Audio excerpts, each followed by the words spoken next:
with the Department of Agriculture. If we could, if you want to, we'll go around the room, everybody announce who they are, who they're with, what they do. So, Terry and Kathy, you guys want to start?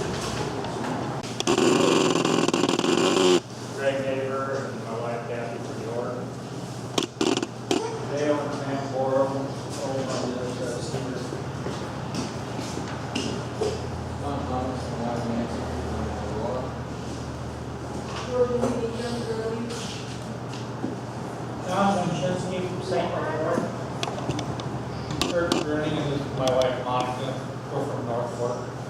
Richard Glenn, I'm operating. Dennis teacher from Hooper. Dan at Elbow from South Bodie. What do you came over to? Art Levengood from Columbus. Gary Seeger from Columbus. Wife, Bob and Alice from Fremont, Nebraska. Harold Stone and Hannah Wheel from Davenport, Nebraska. Jim and Carol Barber from Fairbury. Oh, I'm Ryan Pekarek. I live here. My wife Kate's running around somewhere. She's in the house. So, yeah, these guys will help us too. So.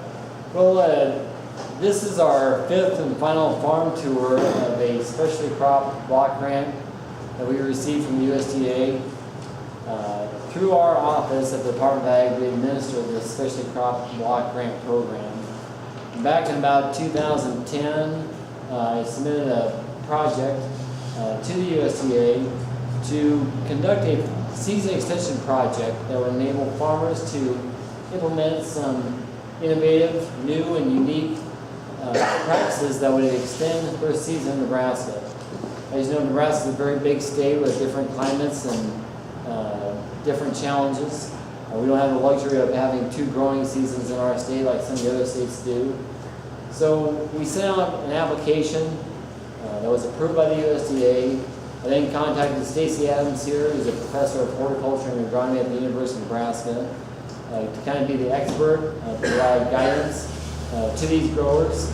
And through these last 3 years, we've had a chance to work with 5 different growers to do a number of different projects.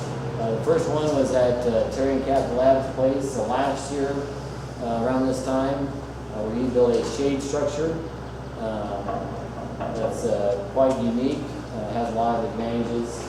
We also built a high tunnel to offset some of those costs up in Brunswick, Nebraska, for a produce grower that raises raspberries. It has fruit that bears fruit both in the spring and the fall seasons. There's a grower that built a high tunnel near Hebron, Nebraska, there's a large concentration of our growers that live in that area that he built down in that area to work on vegetable production. And I'm missing one. We've got this one here where Ryan has implemented fabric, black plastic, and biodegradable mulch for this farm to study its impact on cantaloupes. And the removable one out early. We also had a farm tour just here back in early June out in Gurley, Nebraska, that has 2 movable high tunnels that they built out there. One's on a wood skid system, the other one's on a metal rail system out there. At each farm tour we've had a really good turnout. This particular farm tour is in conjunction with the Fruit and Vegetable Growers Association's annual picnic that we have every year. So I appreciate all of you guys coming here to attend. What we tried to do over the last 3 years is pick growers located in different parts of the state. So Brunswick, Hebron, Gurley, Dwight, some of the other Elmwood, pick growers all across the state to represent different topography, different microclimates, to get a broad representation of trying different season extension practices that would be applicable to their growing conditions. So this is our final farm tour for this project, but there are more projects that are coming up in the near future. Some of you may be working with me a senior WIC Farmers Market Nutrition Program. It's a program where you receive coupons from low-income senior citizens or WIC participants in exchange for produce. As you know, you have to be a certified farmer to accept those coupons. Our program was just under a site review. Last week, folks from USDA came out to review that program, gave it a thorough rundown, a look through to make sure our standards are up to speed. Through that process, we also received a special crop block grant fund to implement a new online database. Right now, if consumers want to find you folks that sell produce, they can go onto our website. There's a map of Nebraska, and you can click on a county, and it'll show a long listing of produce growers in no particular order. The same is true for farmers markets in Nebraska. That's not very user-friendly for consumers.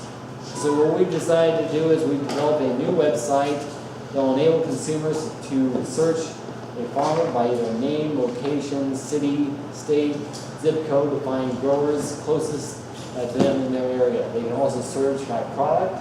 It would be honey, any kind of vegetable, any kind of fruit. So there's several different search functions. From you as a grower standpoint, you'll have the opportunity to update your own profile information. This will be a requirement as you continue to remain part of our Farmers Market Nutrition Program system. So you'll be responsible for logging onto that database once every year to update your profile information. The idea is it'll keep your information more up to date and prevent us from having to key enter in the information during the spring. Lastly, overall, the idea is to make this information more accessible to consumers, increase folks that are going to farmers markets, increase foot traffic, and ultimately increase your profit margin, which is ultimately the goal of the program. That will be rolled out this fall. I'll give you information about that. For those who are not maybe as tech savvy about it, we try to make it as simple and easy as possible.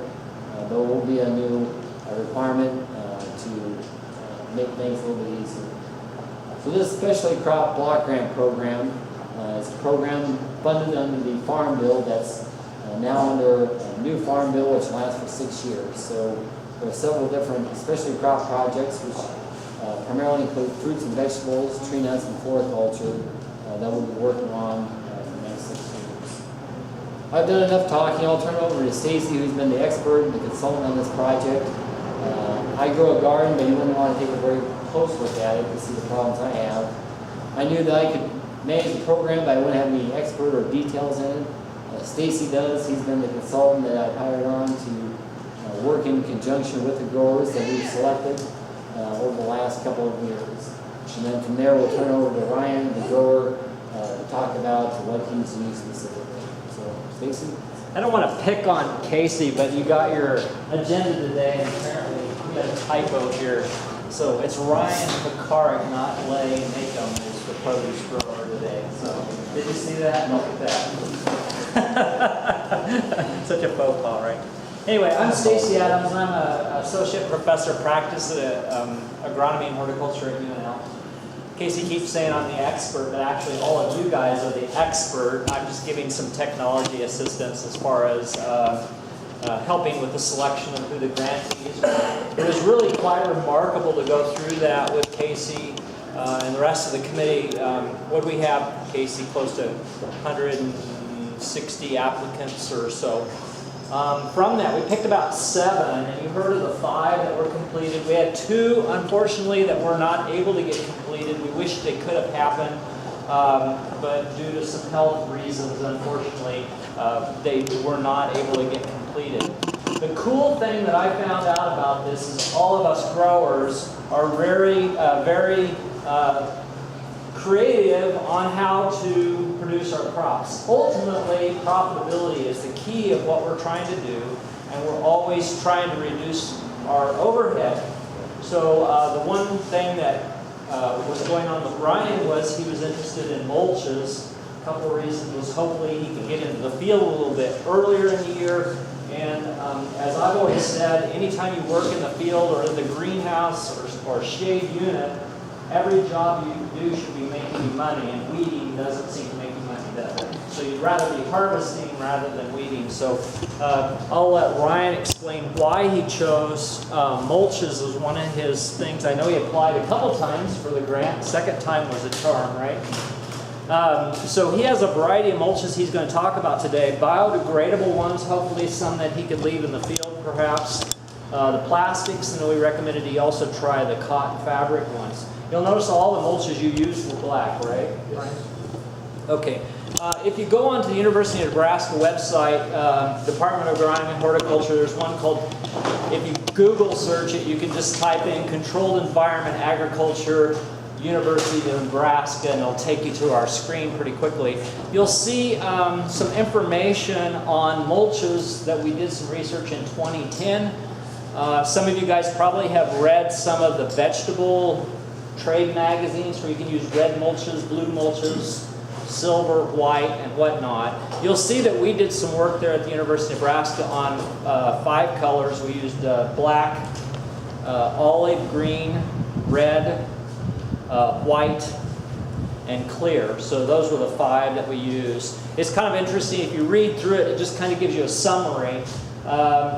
Ultimately, you can use the mulches for a couple reasons. One is hopefully to warm the soil so you can hopefully get into it a little bit sooner in the spring.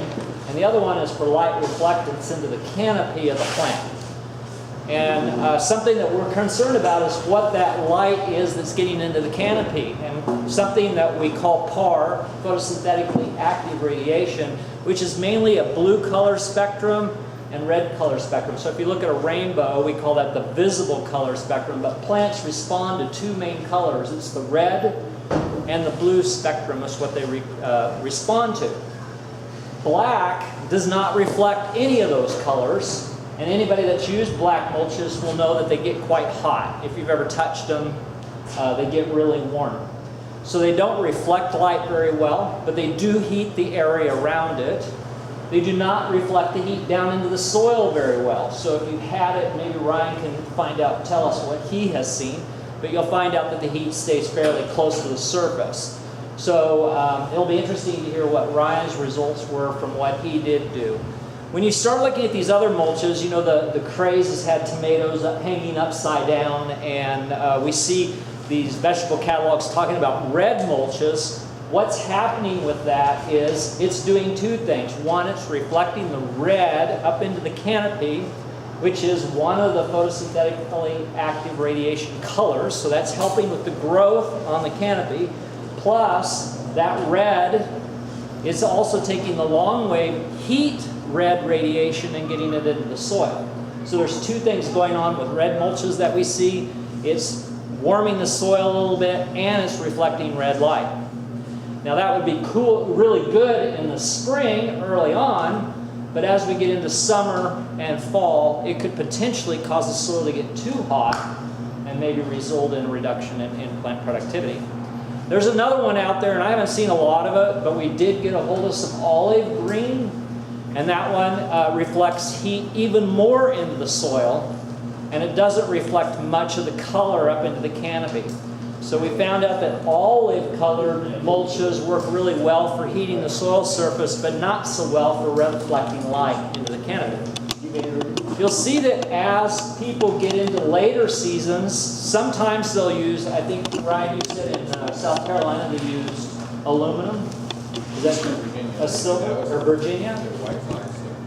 There's a silver out there. It's basically like an aluminum foil, or white is commonly used, which will reflect a lot of color or a lot of light up into the canopy. Actually, 25 to 30% more light will get up into the canopy.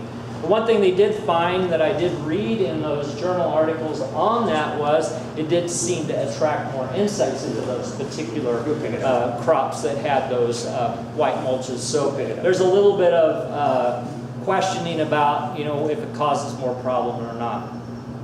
So let's see, we got the olive, the white, the clear mulches. Anybody use clear mulches? So what did you find out, Andy? The light passes. First of all, you're going to have leaf. That's exactly the first thing is the problem with the clear. But did the light pass through, right? Yes. And it did heat the soil for you? Yes. Yes. So that's the one thing about it, and I'm glad Andy said that. Have you used What was clear- that? I didn't hear what was that. Using clear plastic as a mulch. The one problem with that is that it allows for a lot of weed growth underneath of it. But it does allow for that long way radiation, the red, far red, to get into the soil, and it heats much better than the black. Is that what you found? Yeah. So the trade-off is the weed situation that can develop underneath of it. So maybe early on, did you use it early on? I know, if I use it and the conditions are right and you can keep it tight to the ground, you can actually get the weeds to come up and then it gets so hot under there. It you fries. can feel it if you fry the weeds. Okay. So that would be the one thing to caution. So I think that's typically why most growers traditionally have been using these black mulches primarily, is because they don't get the weed growth underneath of it. So there's been primarily, most of the growers will use these different types of black mulches. So a big thing is I used to grow plants and sell them at the farmers markets. A lot of you guys do. I used to sell plants, and a big thing that my consumers did not want was wasted plastic. So part of this was we wanted them to use biodegradable mulches, because plastics is a big byproduct from the horticulture industry. If we can't recycle it, then we got to figure out what we're going to do with it. So Ryan can talk about the pros and cons of the biodegradable, and then he used the plastics. And then we were looking at maybe some permanent mulches. We suspicioned various things with that, but Ryan can talk about that. Does anybody have any questions specifically of me regarding mulches? I'll be around today, so you're more than welcome to ask questions as they come on. But if you don't have anything specifically right now, I'll turn it over to Ryan to talk about his project specifically. Okay, Ryan, you're the man. I'm up, buddy. We started laying plastic basically when we started with this trial, and everybody, you know, it's oh, sorry. I'm not used to Use your this. choir voice. We started 2 years ago with laying the plastic, and we used the grant basically to help us fund some of the equipment for it. I've got the mulch layer set outside here, the simple machine that we use. We had five rows in the trial. One is the bare ground, which we've done for several years, which for cantaloupe is kind of a bear because we got this rain this week, so we'll throw half of them away after this rain. Then the other 4 mulches are sitting here. We use this the standard LDPE, which I think we get it's a 1 mil mulch that we get from Hummerts in Missouri. That's kind of common, what everybody uses. Stacy talked me into a landscape fabric, which is cool. The first time is you can buy a 48-inch roll of plastic, you can slap it on the machine and it lays out real nice. But you can't pick it up with a mulch lifter, and you got to drag it out, and it weighs about, what fits on a little roll this big around when you start is the size of a bale of hay when you're done, and it's only 250 feet long. And then we had to lay it back down this spring by hand. But you don't get any weed growth through it. The nice thing, moisture does pass through it, so that's kind of a benefit too. Then the next 2 that we have sitting here, and before we go out, you guys can come up and feel these, I guess. We have the 2 real common is Eco 1 and BioTello are the 2 brands. I think they're both starch based, but they're about half the thickness, 0.5 and 0.6 mil compared to the standard mulches. You guys run 1 mil, 1 1/4? 0.9. Okay, so that's, so right around 1 mil is kind of where everybody's at. When I was out east, if we were on stony ground, they'd go to like 1.25, a little heavier to help with that. The 2 biodegradable mulches, when they're thinner, when you pull the mulch on the machine, if you've ever done it, you want to have it tight, so it looks snappy tight like you painted it on. And that biodegradable mulch, you can't be snappy tight with it. It's too thin and it's too frail. It doesn't want to roll on a machine. The wheels tear it. Every clod in a bed goes through it. If you get them down right, you're like first thing in the morning when everything's still cold and when it's overcast, which happens, you know, once a month or something like that, is the perfect time to lay that stuff. The black mulch you can get into the afternoon when it gets kind of hot, and it tears in the afternoon when you're trying to lay. But they go down they're harder to lay down than the standard mulch is, from what I've seen. And then biodegradable, I'll be able to find underneath the muskmelon, you can pick up a melon and the mulch is starting to degrade and it's stuck to a melon where it's pressed down on the soil, both the BioTillo and the Eco One. But you leave it out in the field and you shred over the top of it and it rains on it 12 times in the fall, and you work it twice with the disc and you go back on it the next spring with the disc, and then when you go through with anything that's got a sweep or a shovel on it, we were still dragging it around this spring. Which I think when we kind of talked about it, the companies that sell it, they swear it'll be gone in 3 or 4 months or something like that, and I was still pulling it out of the harrow on the field cultivator this spring. So yeah, you don't have to pick it up, but you've got it laying there, and first cutting alfalfa there, I'm sure there's 5 pounds of that stuff someplace, you know. It blew into the hayfield too, just it blows all winter. So the standard mulch, when we pull that up, it goes to the landfill by David City. That's where, you know, that's kind of the long and short of it. So the landscape fabric, you can lay that down, but if you're going to rotate crops, or like for this, you end up having to pick it up and move it. If you had kind of some permanent beds, you could move crops through it. But the crabgrass and foxtail seem to grow right on top of it, and the roots go right through the landscape fabric. So, does anybody have any questions before we get up and move around a little? You reusing this? The landscape fabric we did. It's a bear to pull it up, and then we just shoved it in a shed someplace, and then next spring when you kind of lay it out, you brush the crud off of it from last year, and we did lay it back down, but by hand the second time. How many years do you think this will last? Depends how mad I get at it, pulling it up. I think it would last several years. You don't get a run at it or anything like that. But The forestry department uses it, and they guarantee it for at least 7 years. I've had it, you've got it under your trees. yeah. You're gonna find that it'll be there 15 years from now. And that's a long time. Both in the field and where we've got it on the shelter belt trees where the NRD put it down, if you get soil thrown on it or the lawnmower or shredder throws a clump of stuff on it, purslane and pigweed will grow right on top of it and go right through it. So you don't get the good barrier like you do with the black mulches. So when you originally applied for the grant, were you intending on just plastic mulches when you Just the applied? plastic and the biodegradable, and I think, yeah, somebody thought we should use the landscape fabric. So tell us about the 2 biodegradables. As you talked about all of them together, there's 2 primary biodegradables on the market. Well, there's probably more on the market, but when you look through the literature or the extension trials, everyone's using the Eco One or the BioTillo. And what's the difference between the 2? Talking this one here. Pardon? This is the one you're talking about? Both of these two. This will be the Eco One.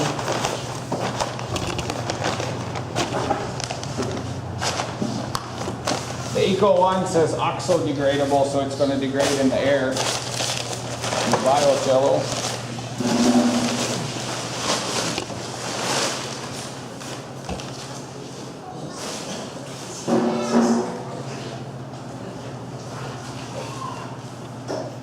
BioTillo is water.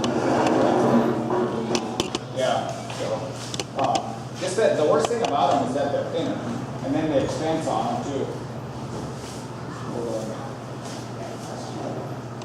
The 4,000 feet of the standard plastic, I was figuring we were paying between $150 and $180. The landscape fabric was $100, just shy of $100 for 300 feet. So you went from 4,000 feet to 300 feet. The BioTillo was a 4,000 foot roll for right around $400. And the Eco One, that was right around $300, but it's an 8,000 foot roll. See, like there's 8,000 feet crammed on that roll, just how much thinner it's got to be just for the logistics of that. And you can feel them when you use them. They're just lighter to the touch when you're using them. And how much was the black plastic? Standard plastic cost me like right at $150 a roll. How much is on it? 4,000 feet on the roll that we're buying. And what's the mill on that? Is that That's right at 1 mil. It's 1 mil. 1 mil, yeah. So it's basically twice as thick. Do they offer the Eco 1 and a 1 mil? I don't know. It's what? No, the lots the same. So we tried to do that, but we couldn't. Not in the black, maybe. Yeah. And then everything we lay is a 48-inch roll, because that's what fits on the machine. Yeah. Does the heavy rain damage that one mill? The standard plastic or the biodegradable? The biodegradable. We had up on the top of the road where we planted the trial, was we put out the 5 rows of mulch, and then we planted varieties of cantaloupe perpendicular to the mulch, not worried about the varieties in the trial. Where we ended up stopping planting, it'll be the biotillo. Mother Nature takes it off the bed. Once the wind gets to flapping, if you don't have a plant on that, you know, they basically say you want to have it down and plant on it within 3 or 4 days. Mother Nature shaves it off the bed top, and then it's still laying on the side where it does nothing. Yeah. And we'll be able to find it when we go out and we pick up the fruit. There'll be just a few, almost like black dandruff, stuck to the bottom of the fruit. You can almost always brush it off, but once in a blue moon you've got something there on the ground spot. You don't see the rot like you will on bare ground when they're like with this rain here. They're not soaking up the moisture as fast like a sponge, but you still get some cracking on the ground with those. So tell us, why did you want to mulch your fields? Oh, mulching it, the weed control and the speed. We picked probably 3 times off any of the plastic mulches before we picked off of bare ground. And then, except for some spots where stuff gets away, save a tremendous amount of weed in the row. You still have your row mills to take care of, but it's the speed and speed of the plants coming off in the spring. And the black mulch, to get it to heat, you have to be touching the soil. Convection, where everything's in physical conduction. Greg says he's our smart guy. But to get the heat through the soil, it has to be physically touching. You won't move the heat through the hot air in a gap. And most of our soils in Nebraska, unless maybe you're in the Platte Valley, it's hard to lay plastic here. The ground doesn't flow. If it's wet enough to be doing field work, it wants to plow in front of the plastic layer. And if it's really dry, it'll flow through, but then you've got clods and you can't make a sharp edge to your bed. So you get some problems there. The plastic layer is kind of a finicky machine, I think they are. They've got kind of almost a personality. So this kind of relates to the color mulch thing that I was talking about. If we were looking at reflectance of color, that would get up into the canopy. Transmittance of color is through the product and into the soil, but black doesn't do either one of them very good. So that's why Ryan said that plastic, or doesn't matter what the type is, needs to be touching the soil so that heat, as I said, it absorbs heat, the black does. It's got to touch the soil so that heat will go down into the soil. So Ryan, your soil's pretty clay up here. Yeah, if you're along the riverbeds or something where you can actually work with the soil, it would be a little easier. Ryan is struggling with a 0.5 millimeter product, which is very, very, very, very thin. And on clumpy soil and all that, it's not gonna lay real well. Where if you're along the sand riverbeds, it would probably work a lot better for you, perhaps. What? You're smiling. These guys are giving me smirks over here. But the 1 mil is the standard plastic, is what he was saying. What is interesting to me though is, did you see when you planted? Did you plant any earlier using this, or was that not the intent? I don't push as hard early on stuff. I don't know, Greg's got his out and he's complaining that Mother Nature's beating him up, and we're earlier because of the mulch, but I don't push as early, I think, as we could. Or like when I drive around Elkhorn, they've got melons out and we've got frost on the ground out here. I don't know if it's a spot or if it's just me being nervous or what, but the mulch will speed up the crop time from whenever you plant. But to push into the early May with those types of crops, even tomatoes and peppers, I don't go till 3rd week of May. So when we're looking at your fields today, they were all planted at the same time. The cantaloupe here, yeah, Okay. that was all in at the So same time. between no mulch and some mulch, what About was 3 the picks, probably a week and a half. week 10 and a half days. difference? Yeah, 10 probably days. 3 picks Okay. off. And then last year, hold on, I pulled some numbers. Can I read it? Any mulch was a 42% increase over dirt, or bare ground. So by any mulch, you're getting basically half more. And then- Yield you're talking. Yield, yeah. So Average any crop. mulch gave in Yeah. 40% more. And then it crop. varied from, the BioTello was 120% of bare ground. And you'd say, so the bare ground was 100% yield. BioTello gave 120% on the low end, and the Eco one and the Fabric were at 168%, 167%. So we had kind of the BioTello was the dog for whatever reason. I don't think we were technical enough to be able to answer that question. Kate, you want to take the harpoon from him?